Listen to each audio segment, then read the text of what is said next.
So last class में हमने question number 20 तक कर लिया था एक्सरसाइज 3.3 का, और आई थिंक 22 भी मैंने बता दिया था, बट 21 रह गया था। 21 देख लो जल्दी से। सो क्वेश्चन नंबर 21 में क्या करना है हमें, एक कॉम्पिटिटिव एग्जाम में 1 मार्क दिया जाता है for correct answer and 1/2 mark जो है वो डिडक्ट हो जाता है रॉन्ग आंसर के लिए।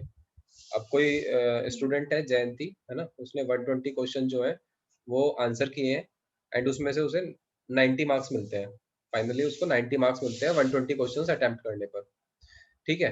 अब वो कह रहा है कि एक नंबर दिया जाता है करेक्ट आंसर के लिए, 1/2 मार्क डिडक्ट होगा एवरी रॉन्ग आंसर के लिए। तो अभी मुझे ये नहीं पता कि कितने क्वेश्चन उसने सही करे हैं, कितने गलत करे हैं। तो मैं पहले यही एज्यूम कर लेता हूँ, लेट करेक्ट आंसर्स जो हैं वो x हैं एंड रॉन्ग आंसर्स कितने हैं, y हैं। ठीक है। तो टोटल क्वेश्चन कितने अटेम्प्ट किए थे उसने, 120। तो यानी कि x प्लस वाई कितना हो जाएगा, 120। भाई रॉन्ग टोटल क्वेश्चंस क्या होंगे, correct answers plus wrong answers, यही तो टोटल आंसर्स होंगे। टोटल आंसर और टोटल क्वेश्चन सेम बात है। ठीक है। जितने क्वेश्चन होंगे उतने ही उनके आंसर्स होंगे। तो यहाँ करेक्ट आंसर की जगह करेक्ट क्वेश्चंस भी लिख सकते हो। सो x प्लस वाई इज 120। अब दूसरा पार्ट क्या है कि 1 मार्क अवार्ड किया जाता है अगर आंसर सही है तो अगर एक नंबर मिलता है सही आंसर का और x उसने क्वेश्चन अटेम्प्ट किए तो इसके कितने मार्क्स हो गए, x मार्क्स हो गए। सेम 1/2 मार्क्स डिडक्ट हो रहा है रॉन्ग आंसर के लिए, तो 1/2 इंटू वाई ये उसका हो गया जो रॉन्ग मार्क्स के लिए उसका मार्क्स कटेगा, रॉन्ग आंसर्स के लिए उसका मार्क्स कटेगा। ठीक है। तो इसमें से इसे माइनस कर दो तो जितना मार्क्स होगा वो 90 होगा। भाई ये तो इतने उसको मार्क्स अवार्ड हुए, ये उसके डिडक्ट हो गए, तो x माइनस 1/2 वाई इज 90, है ना। x minus 1/2 y is 90। So थोड़ा सॉल्व कर लो। इट इज एलसीएम लेने के बाद 2x minus y equals to 2 की मल्टीप्लाई 90 से होगी तो 180 हो जाएगा। ये फर्स्ट इक्वेशन, ये सेकंड इक्वेशन, दोनों को सॉल्व कर लो from equation first and second. x plus y is 120 and 2x minus y is 180। y से y cancel, so it is 3x equals to I think 300 हो जाएगा, तो x इज 100। सो अगर x 100 है तो y कितना हो गया, x plus y is 120, x is 100, so y is 20, y होगा 20। ये वाली बात समझ में आई ना, मार्क्स वाली जो मैंने बताई है। Yes sir. जितने भी मार्क्स हैं उसकी मल्टीप्लाई नंबर ऑफ क्वेश्चन से कर दो तो टोटल मार्क्स आएंगे। एक नंबर पे जितना मार्क मिल रहा है into total number of question is equals to total marks awarded. Now अभी एक्सरसाइज 3.3 कंप्लीट है, उसमें कोई भी क्वेश्चन नहीं बचा हुआ है। क्वेश्चन नंबर 22 भी मैंने बता दिया था कल। आई होप तुम लोगों ने कर लिया होगा। इसमें अगर डाउट है तो बता दो मुझे भी। ये अगर नहीं हो पाया है तो बताओ, कराऊं? सर हो गया, सर हो गया। ठीक है। Next question, yes sir. Next exercise पे चलते हैं फिर हम। नेक्स्ट एक्सरसाइज है 3.4। ये लास्ट एक्सरसाइज है एग्जाम्पलर की, उसके बाद हम नेक्स्ट चैप्टर पे स्विच कर जाएंगे। हम फिर और क्वेश्चंस नहीं करेंगे, काफी क्वेश्चन मैं करा चुका हूँ आई थिंक, है ना। तो सर 4th चैप्टर पर। हाँ, 4th पर एक्सरसाइज 3.4। फर्स्ट क्वेश्चन इसमें है, सिंपल सा क्वेश्चन है। देखो ये ऐसे क्वेश्चन हम काफी कर चुके हैं। सॉल्व करना है पेयर ऑफ इक्वेशंस को। ये दो पेयर ऑफ इक्वेशन दे रखे हैं, है ना। ग्राफिकली सॉल्व करना है। ग्राफिकली सॉल्व कैसे करते हैं, इनका ग्राफ ड्रॉ करना है ना। और उसके बाद जहाँ पे भी ये इंटरसेक्ट कर रहे होंगे वो इनका सॉल्यूशन होगा। सॉल्व हो गए। Then find the ratio of the areas of two triangle formed by the line representing these equation with x-axis and the lines with y-axis। यहाँ थोड़ी प्रॉब्लम है। पहले तो तुमने एक इस तरीके से सपोज कोई ये बना दिया तुमने, ठीक है। दो लाइन ड्रॉ कर दी तुमने ग्राफ पे। अब जब लाइन ड्रॉ कर दी उसके बाद कह रहा है कि ये लाइन, पहले तो ये बताओ एक्स एक्सिस के साथ जो ट्रायंगल बन रहा है उसका एरिया, और फिर वाई एक्सिस के साथ जो ट्रायंगल बन रहा है उसका एरिया। इन दोनों के एरिया का रेशियो क्या होगा वो बताना है। से सपोज ये वाला एरिया A1 है, ये एरिया A2 है, तो हमसे पूछा है A1 बाय A2 बताइए क्या होगा। क्या आप कर सकते हैं इस क्वेश्चन को? चलो कर लेते हैं हम, ठीक है। हम लोग कर लेते हैं इस क्वेश्चन, जरूरी नहीं लाइन ऐसी बने यस सर। सर रैंडम बने। दोनों उसका एरिया निकाल कर सर उनको डिवाइड कर देंगे, रेशियो निकाल लेंगे उनका। हम्म, पहले सर आपने कराया था ना क्वेश्चन जिसमें एरिया निकालना था, एक कराया था हाँ, जिसमें शेडेड एरिया रीजन में। निकालना था। अब यस इसमें सर। 3-4 क्वेश्चन यही वाले आने वाले हैं, एरिया निकालना है इसमें, तो एक कर लेते हैं, उसके बाद बाकी नहीं कराऊंगा मैं। It is 2x plus y equals to 6। इसका टेबल बना लो, एक्स वाई, एक्स को मैंने रखा 0, वाई 6 आ गया, वाई को रखा 0, तो एक्स कितना आया 3। ठीक है, आई होप ये बात सबको आती होगी कि कैसे 0 और 3 आए हैं। उसके बाद यहाँ बना लेते हैं एक ये कोऑर्डिनेट प्लेन।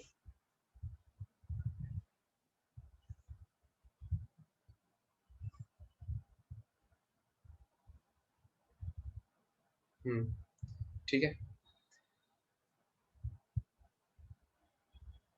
इस पे पॉइंट कहाँ होंगे, 3,0, सो आई थिंक ये कहीं यहाँ 3,0 होगा,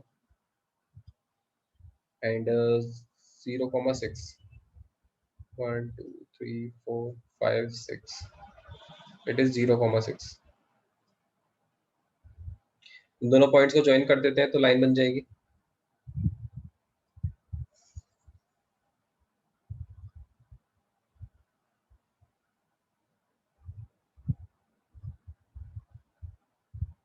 ये लाइन है। दूसरी इक्वेशन क्या है, second equation is 2x minus y equals to -2। इसके लिए भी एक टेबल बना लो, so it is x y, x को मैंने 0 रखा तो y इज 2, और y को अगर हम 0 रखते हैं तो x is -1। So first point हमारे पास आ रहा है 0,2, 0,2 कहाँ है, ये रहा 0,2।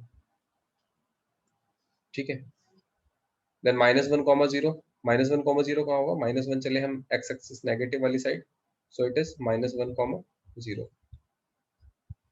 नाउ इन दोनों से भी एक लाइन हम पास कर देते हैं, लगभग कुछ ऐसा ही ग्राफ आ रहा है जो मैंने बनाया था।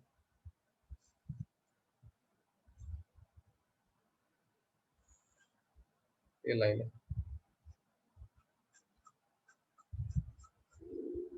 ठीक है, अभी हमसे एरिया कौन सा कह रहा है, ये देखो ये लाइन जो है, मैं इनकी इक्वेशन लिख देता हूँ यहाँ पे, ये तुम्हें भी करना है एग्जाम में, 2x plus y equals to 6, ये वाली लाइन है, और दूसरी लाइन क्या है, 2x minus y equals to -2। ठीक, नाउ हमसे कहा है कि एरिया हमें फाइंड करना है इन दोनों लाइन का एक्स एक्सिस के साथ, तो एक्स एक्सिस के साथ कौन सा एरिया होगा, ये वाला, दिस एरिया। इस एरिया को कैसे निकालेंगे, इस एरिया को मैं मान लेता हूँ A1, A1 be the area of lines with x axis, ठीक है, and A2 be the area of lines with y axis। सो मुझे A1 निकालना है, A1 बताओ कैसे निकालेंगे, A1 क्या होगा, यहाँ से हमें ये सर वाला टॉप पॉइंट इंटू चाहिएगा, बेस इंटू हाइट। सर इस परपेंडिकुलर, पॉइंट के कोऑर्डिनेट्स निकाल लेंगे। इस पॉइंट के कोऑर्डिनेट निकाल लेंगे। अब देखो अगर तुमने ग्राफ में ड्रॉ किया होता है ना, तो तुम्हें पता लग जाता है, यहाँ से तुम एक परपेंडिकुलर डालते वाई एक्सिस पे और एक एक्स सर एक्सिस पे, 1,4 आ रहा है। 1,4 आ जाएगा, 1,4 मतलब ये वाला पॉइंट, ये यहाँ है 1 है ना, और ये 4 पे 1 2 3 4, यानी कि ये यहाँ ना होके यहाँ है। ठीक है, सो इट इज 1,4। ठीक, तो 1,4 का मतलब हो गया कि ये जो परपेंडिकुलर डिस्टेंस है A1 वाले ट्रायंगल की, ये 4 है, ये 4 है, और ये वाला बेस भी 4। बेस भी 4 है, ये वाला डिस्टेंस भी 4 है, और ये भी 4। सो इट इज A1 हो गया 1/2 half into base into height, base is 4 and height भी 4, so it is 8 square unit. Then A2 निकालेंगे हम, A2 क्या होगा, A2 इज, A2 हम इस वाले ट्राइंगल का एरिया निकालेंगे, दूसरे वाले का जो y एक्सिस के साथ बन रहा है। यहाँ पे परपेंडिकुलर क्या है 1, एंड बेस कितना है, बेस यहाँ से देखो 2 से स्टार्ट हुआ और कहाँ तक जा रहा है 6 तक, ठीक है ना, 2 से 6 तक जा रहा है, यानी कि ये वाला डिस्टेंस कितना हुआ 4, तो it is half into base it is 4 and height कितना है इसका 1, सो इट इज 2 स्क्वायर यूनिट। दोनों का रेशियो क्या हो गया, a1 ratio a2, a1 by a2 is 8 by 2 यानी कि 4, यानी कि a1 रेशियो a2 में बोल सकता हूँ कि 4 रेशियो 1 आएगा। अभी कोई भी डाउट है तो बता दो मुझे इसमें, ठीक है? No sir, no doubt. No sir. Okay, no sir. Next question is question number 2। इसमें कह रहा है determine graphically the vertices of the triangle form by the lines. अब ये 3 लाइन दी हुई है हमें और इनसे हमें वर्टिसेस निकालनी है ट्रायंगल की, जो ट्रायंगल बनेगा उसकी vertices y equals to x, 3y equals to x and y x plus y equals to 8। तो सिंपल है, तीनों को ड्रॉ करना ग्राफ पे, जहां पे भी ये आएंगे तीनों पॉइंट्स उनसे परपेंडिकुलर डालना x और y एक्सिस पे, तो तुम्हें पता लग जाएगा कि वर्टिसेस क्या है ट्रायंगल के, ठीक है? ग्राफिकली निकालने हैं, तो कर पाओगे इसको? Yes sir. ठीक है, इसको हम ट्राई करना, नहीं होगा तो पूछ सकते हो तुम लोग। Then draw the graph of the equation. फिर से वही सेम क्वेश्चन है, 3 इक्वेशन दी हुई है, उनका ग्राफ ड्रॉ करना है। Also find the area of the quadrilateral form by the lines and x axis. अब ये 3 लाइन और एक्स एक्सिस मिलके क्वाड्रिलेटरल बनाएंगे, तो उस क्वाड्रिलेटरल का एरिया बताना है। मैं रफली बता देता हूँ क्वेश्चन, ठीक है? देखो x equals to 3, x equals to 3 क्या होगा, 1 2 3, यहाँ से एक लाइन जाएगी ऐसे। x इक्वल्स टू 3 का मतलब होता है कि एक line parallel to y axis, समझ रहे हो? x equals to 5, x equals to 5 क्या होगा, 4 5, So parallel to x-axis. यहाँ से चली गई एक line, x equal to 5। Then 2x minus y equals to 4, ये लाइन का इक्वेशन बता सकता है मुझे कोई? एक मेथड जो मैंने बताया था वो क्या था, इंटरसेप्ट वाला केस में ना। अब 4 को अपॉन में ले आओ, 2x by 4 minus y by 4 equal to 1 बचा, 2 से 4 को कैंसिल करा तो इट इज x बाय 2, यहाँ पे माइनस की जगह प्लस लिखा होना चाहिए, y by minus 4 minus equal 2. To 1, यानी कि x एक्सिस पे तो ये 2 पे कट करेगी और y एक्सिस पे माइनस 4 पे। तो x एक्सिस पे 2 कहाँ है, यहाँ, यानी कि 2, 0 से पास होगी एक तो लाइन, और एक y एक्सिस पे -4 से, -4 मतलब 0, -4, तो इट इज 1 2 3 4, 0, -4 से। तो यहाँ से जब तुम लाइन ड्रॉ करोगे ऐसे, तो ये कोई लाइन होगी। अब ये लाइन को आगे बढ़ाना पड़ेगा, तभी तो ये इन दोनों को इंटरसेक्ट करेगी, x इक्वल्स टू 3 और x इक्वल्स टू 5 को। तो इसको मैंने यहाँ से ऐसे बढ़ा दिया। अब ये 3 लाइन मिलके, कौन कौन सी line, x equals to 3, x equals to 5 and एक ये 2x minus y equals to 4, ये 3 लाइन मिलके x एक्सिस के साथ एक क्वाड्रिलेटरल बना रही है। कौन सा क्वाड्रिलेटरल, ये क्वाड्रिलेटरल। इसका एरिया फाइंड करना है हमें, ABCD जो क्वाड्रिलेटरल है इसका एरिया बताना है हमें। सो बताएगा कोई मुझे कैसे निकालेंगे हम area of quadrilateral ABCD?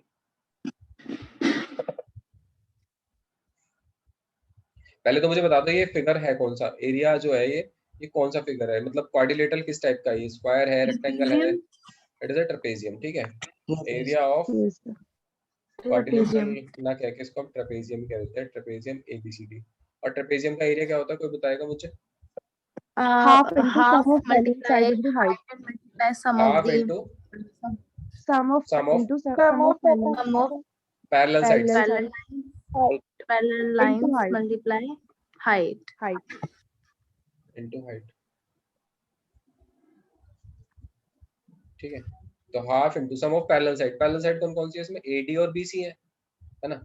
Yes, AD sir. और Yes, BC sir. निकाल लेना, तो कितना कितना आ रहा है, ये AD plus BC into height is, height ये AB हो जाएगा, यही तो हाइट है, ये हाइट है।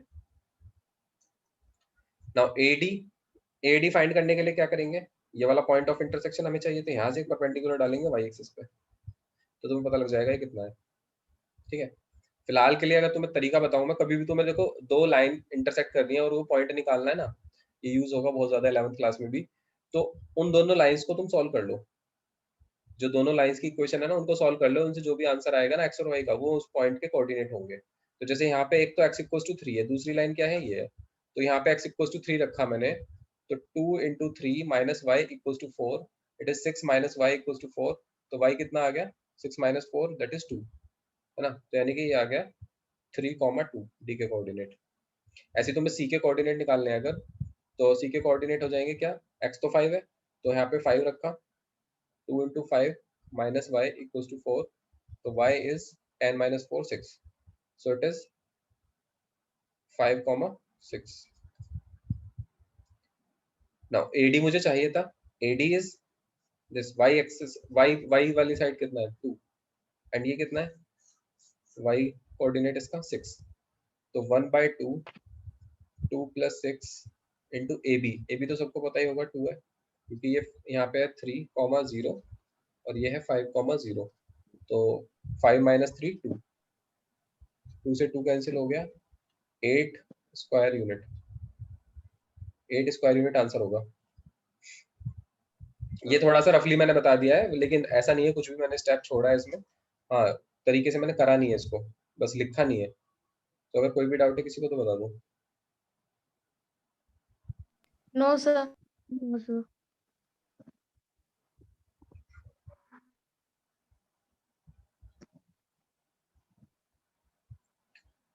नाउ नेक्स्ट,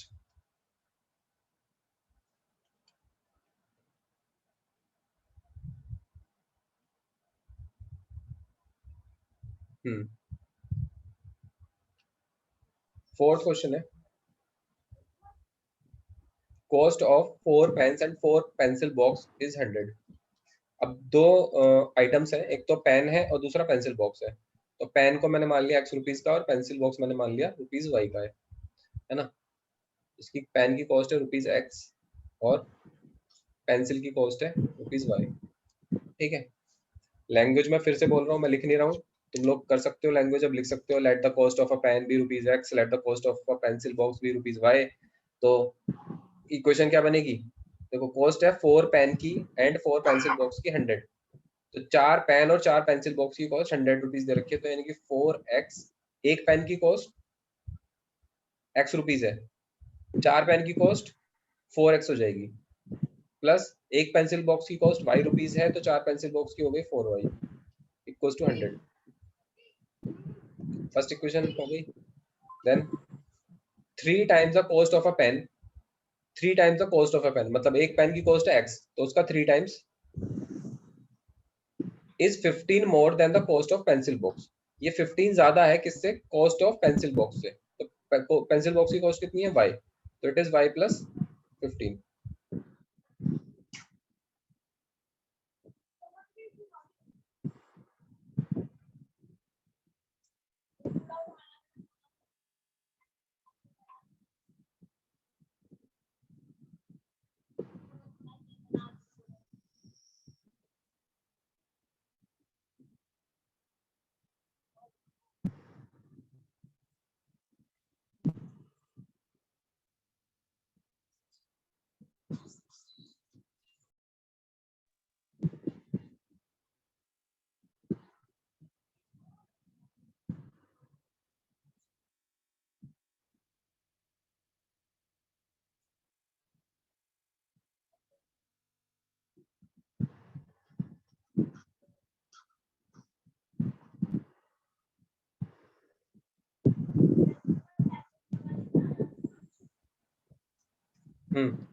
हो गया सॉल्व ये,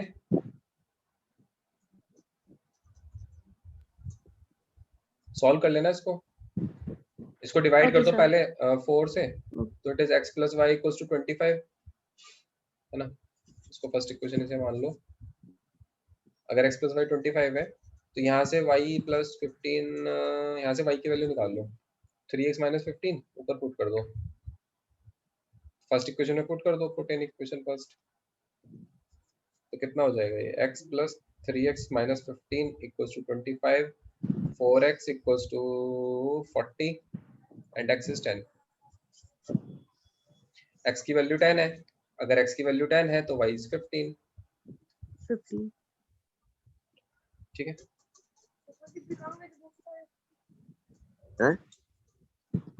सो नेक्स्ट क्वेश्चन पे चलते हैं हम। नेक्स्ट क्वेश्चन इज अबे हेडशॉट। अरे अक्षत क्या कर रहे हो?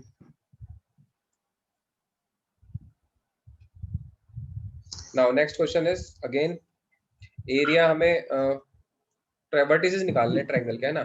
3 इक्वेशन दे रखी है, तीनों को ग्राफ पे ड्रॉ करना और फिर उनके वर्टिसेस बता देना।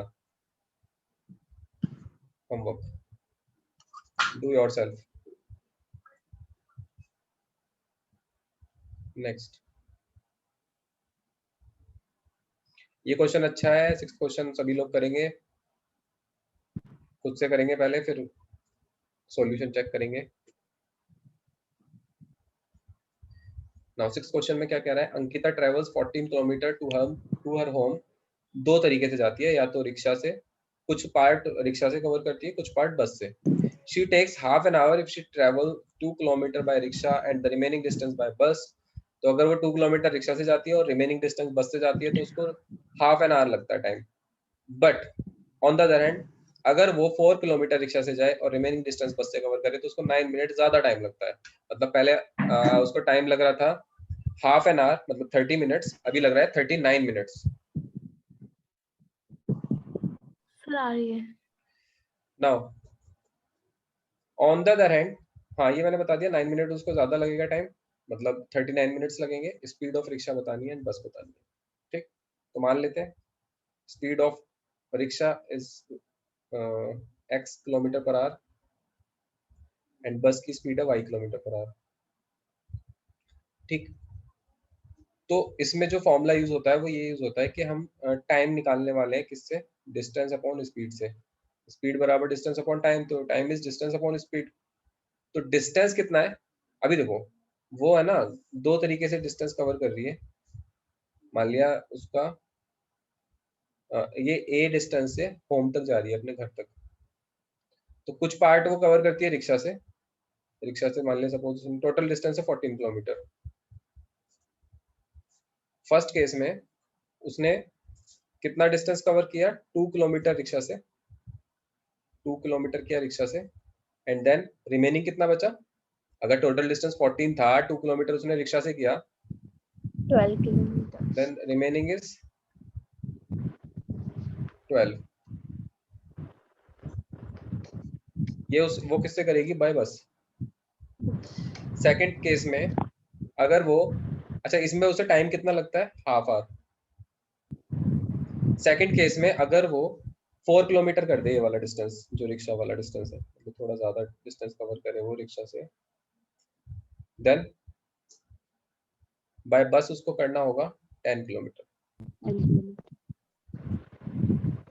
यहाँ हाफ आवर में प्लस हो जाएगा 9 मिनट्स और, तो मैं इसको लिख लेता हूँ 39 मिनट्स, ठीक। अब तो हो गया क्वेश्चन, बस सारा मैंने इसका जो है कॉन्सेप्ट तो समझा ही दिया। अब यहाँ क्या करना है तुम्हें, बस ये टाइम है, इधर भी इसको टाइम में चेंज कर लो।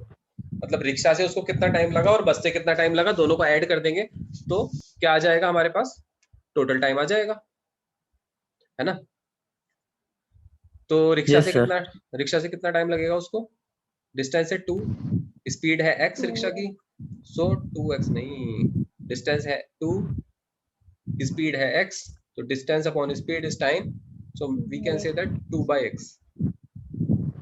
रिक्शा से कितना टाइम लगेगा, 2/x।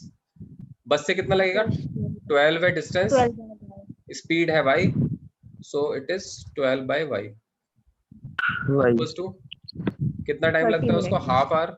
नहीं मिनट्स में नहीं लिखेंगे, देखो प्रॉब्लम ये है हमने इसको किलोमीटर पर आवर में माना है, डिस्टेंस भी किलोमीटर में है, तो सब कुछ किलोमीटर और किलोमीटर पर आवर में है, तो टाइम भी जो होगा आवर में होगा, सो इट इज 1/2 आवर। अगर सर मीटर में मानते तो मिनट में, हाँ लेकिन फिर उसको चेंज करना पड़ता है हमें से 14 किलोमीटर को मीटर में, और उससे कैलकुलेशन और कॉम्प्लिकेटेड हो जाती है, फिर इसको तुम लिखते हैं 14,000 है ना, 2,000, 12,000। नाउ सेकंड इक्वेशन कैसे बनेगी, 4 किलोमीटर जाता है रिक्शा से, so 4/x plus 10 kilometre by rickshaw, by 10 kilometre by bus, ये बस है, ये रिक्शा है, 10/y, तो it is 10/y equals to क्या लिखूं मैं अब, 39 मिनट्स है, 13/20 39/60। देखो मिनट है, मिनट को आवर में चेंज करना है तो ये कट 39/60, ठीक है ना। कैंसिल कर दो इसको। 3 1 जा 3, 3 जा 9, 3 2 जा 6, इट इज 13/20, ठीक है। नाउ इसको सॉल्व कर लो बस। 1/x को u ले लेंगे, 1/y को v लेकर लेट 1/x को u ले लिया हमने, 1/y को v ले लिया, सो it is 2u plus 12v is equals to 1/2। ये 2 को ना मल्टीप्लाई कर दो इधर, चलो छोड़ो ऐसे रहने दो। 4u plus 10v equals to, multiply करना होगा ना, 2 से करना होगा। तो मैं वही सोच रहा था कि इसे 2 को ही ले जाऊं ना, इससे अच्छा तो इस 2 को मैं इधर मल्टीप्लाई कर रहा हूँ लेफ्ट साइड में। सो ये इक्वेशन क्या बन जाएगी, 4u plus 24v equals to 1। ये 2 की मल्टीप्लाई इस तरफ हो गई 2u से और 12v से, so it becomes 4u plus 24v equals to 1। Now subtract करेंगे, सारे साइन चेंज किए हमने, कैंसिल हो गया। 10 minus 24 is minus 14v and it is 13/20 minus 1। Now minus 14v equals to 13 LCM लिया, LCM is 20, so it is 13 minus 20 minus 7/20 minus 14v, minus से minus cancel, 7 से 14 cancel, तो v is 1/40, v is 1/40, ठीक है। Then we have to find u, तो u क्या होगा, u find करने के लिए v को पुट कर दो, फर्स्ट में ही कर दो, सो ये हो जाएगा 2u plus 12 into 1/40 equals to 1/2। 4 से कैंसिल हो जाएगा, 4 3 12, 4 10, तो 2u equals to 1/2 minus 3/10, LCM आया 10, 5 minus 3, 2u, तो 2u equals to 2/10, 2 से 2 कैंसिल, u आ गया 1/10। अब हमारे पास u और v दोनों आ गए, तो u और v आ गए तो हम x और y नहीं निकाल सकते क्या भाई। u जो था किसका रेसिप्रोकल था, x का, सो x is 10 kilometre per our, जो रिक्शा की स्पीड है वो 10 किलोमीटर पर आवर है, and y is 40 kilometre per our, बस की speed 40 kilometre per our.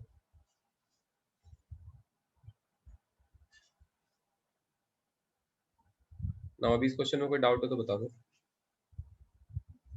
No sir, no sir. No doubt. Next, now ये अप स्ट्रीम डाउन स्ट्रीम का question आ गया है। A person rowing at the rate of 5 km per hour in still water takes thrice as much time in going 40 km upstream as in going 40 km downstream। उसको 40 km upstream जाने में 3 times time लगता है in comparison to 40 km downstream जाने में। तो speed of the stream बताइए क्या होगी।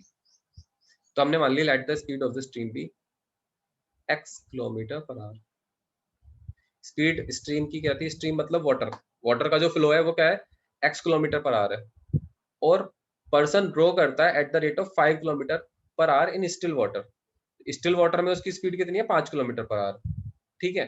तो अप स्ट्रीम और डाउन स्ट्रीम में स्पीड कितनी हो जाएगी, up stream speed, up stream में क्या होता है, प्लस होता है माइनस होता है, प्लस सर, अपस्ट्रीम में माइनस होता है, डाउनस्ट्रीम में प्लस होता है। ये माइनस, ये प्लस कौन बोला अभी अप स्ट्रीम में, rowing at the rate of 5 kilometre per hour in still water. तो स्टिल वाटर में जो स्पीड है 5 है ना, उसमें से माइनस कर देंगे स्ट्रीम की स्पीड, तो it is 5 minus x. Downstream speed कितनी हो जाएगी, 5 plus x, 5 plus x। It is 5 plus x kilometre per hour.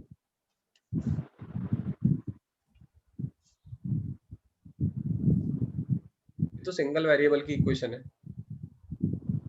तो person takes 3 times as much time in going upstream. तो upstream में जाने में जितना टाइम लगता है वो कितना लगता है, 3 times ऑफ जितना उसको डाउन स्ट्रीम में जाने में लगता है।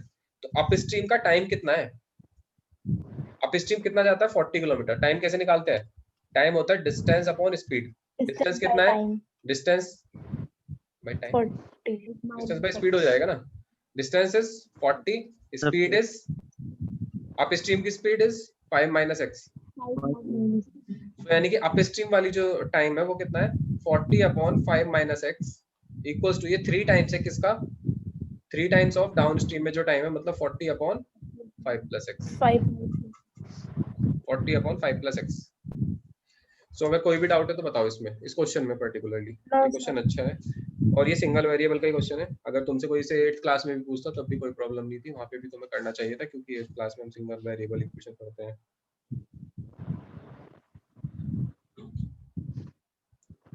नाउ सॉल्व करके मुझे बता दो आंसर कितना आ रहा है इसका. 40 से 40 कैंसिल. सर x 10/4 2.5 आ रहा है. अच्छा क्रॉस मल्टीप्लाई किया मैंने. Kilometre per our. Cross multiply किया तो 5 plus x equals to 3 5 minus x it is 15 minus 3x 5 plus x it is 3x इधर आएगा लेफ्ट साइड में तो 4x हो जाएगा. ये 20 हो गया. नहीं सॉरी 20 नहीं होगा 10 हो जाएगा. सो x is 2.5 kilometre per hour. Speed of stream जो है वो 2.5 किलोमीटर पर आवर है और पर्सन की स्पीड कितनी थी 5 किलोमीटर पर आवर. ये है कहानी. Next question number 8. Question number 8 कर पाओगे तुम. A boat can travel 30 kilometre upstream and 28 kilometre downstream in 7 hour. It can travel 21 kilometre upstream. ये बिल्कुल अच्छा क्वेश्चन है अप स्ट्रीम डाउन स्ट्रीम का. इस क्वेश्चन को जरूर करना. स्पीड बोट की मान लो स्टिल वाटर में x है. स्ट्रीम की स्पीड मैंने मान ली y है. ठीक है तो अप स्ट्रीम की स्पीड कितनी हो जाएगी सब लोग बताएंगे. अप स्ट्रीम कितनी हो जाएगी. अभी तक कॉन्सेप्ट समझ में नहीं आया कि अप स्ट्रीम डाउन स्ट्रीम का. अगर नहीं आया तो पहले एक 30 एनसीईआरटी में मैंने क्वेश्चन x कराया था. minus y. अगर सुनो अभी भी नहीं समझ में आया था एनसीईआरटी में एक मैंने क्वेश्चन एग्जांपल कराया था और एक क्वेश्चन भी कराया था. उनको एक बार जाके प्रीवियस वीडियो में देखो. ये वीडियोस भी काम किए हैं इनको देखा करो एक बार यूट्यूब पे कि क्या पढ़ाया जा रहा है. अगर कोई भी कॉन्सेप्ट तुम्हारा छूटता है ना तो उसको जाके रिविजिट करके उस पर्टिकुलर वीडियो पे उसको देख लिया करो दोबारा से. तब भी ना समझ में आए तो फिर लाइव क्लास में पूछा करो. अभी जैसे क्वेश्चन है इसमें नहीं समझ में आया तो यहाँ पूछ सकते थे तुम upstream downstream speed कैसे निकालते हैं. तो it is x minus y. x minus y kilometre per hour and downstream में कितना हो जाएगा x plus y. स्पीड बढ़ जाएगा x plus y kilometre per hour. ठीक है अभी देखो ध्यान से 30 किलोमीटर चलता है अप स्ट्रीम. ठीक है एक चीज याद करनी है बस कि time is equals to distance upon speed होता है. डिस्टेंस कितना चल रहा है वो 30 किलोमीटर. तो 30 अपॉन स्पीड कितनी थी अप स्ट्रीम में x minus y. x minus y. x minus y plus 28 downstream में कितना चलता है 28 अपॉन स्पीड 28 कितनी x plus y. x plus y. x plus ये दोनों टाइम ये डाउन स्ट्रीम अप स्ट्रीम का टाइम है और ये डाउन स्ट्रीम का टाइम है. इन दोनों टाइम को मिला के उसको लगता है 7 आवर. तो 7 आवर के इक्वल कर देंगे इसको टोटल तो इक्वल्स टू 7. ये फर्स्ट इक्वेशन आ गई हमारे पास. सिमिलरली सेकंड इक्वेशन फॉर्म करेंगे.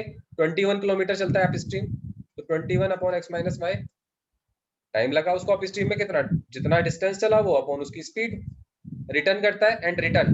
अब रिटर्न लिखा है बस ये नहीं लिखा कितना उसने डिस्टेंस कवर करा. तो डिस्टेंस कितना करा बताओ भाई. वो कह रहा है it can travel 21 kilometre upstream and return. तो 21 किलोमीटर अगर वो अप स्ट्रीम जाता है तो 21 किलोमीटर ही तो रिटर्न करेगा. ये ज्यादा कर जाएगा कम करेगा बताओ. कोई अगर 21 किलोमीटर गया उतना ही करेगा तो उतना ही तो वापस आएगा. तो रिटर्न कर रहा है उतना ही तो सेम ही रहेगा 21 अपॉन 21 x plus कितने y. टाइम में 5 आवर में. सेकंड 5 इक्वेशन hours में. दो इक्वेशन बन गए. इनको सॉल्व करना है. कैसे सॉल्व करना है. Let 1 upon x minus y को u मानना 1 अपॉन x प्लस वाई को v मानना. इक्वेशन बन जाएगी 30u plus 28v equals to 7. 21u plus 21v equals to 5. दोनों को सॉल्व कर लो. सॉल्व करके u और v की वैल्यू निकालना. पहले मैं कल इस क्वेश्चन को दोबारा से पूछूंगा किस किसने करा है किसने नहीं करा और मुझे इसको सेंड करेंगे. इस पर्टिकुलर क्वेश्चन को सेंड करेंगे होमवर्क में सब. ठीक है बाकी भी जो होमवर्क दिया है वो भी करेंगे बट इसको जरूर करना है सबको. ओके चलिए फिर आज की क्लास में इतना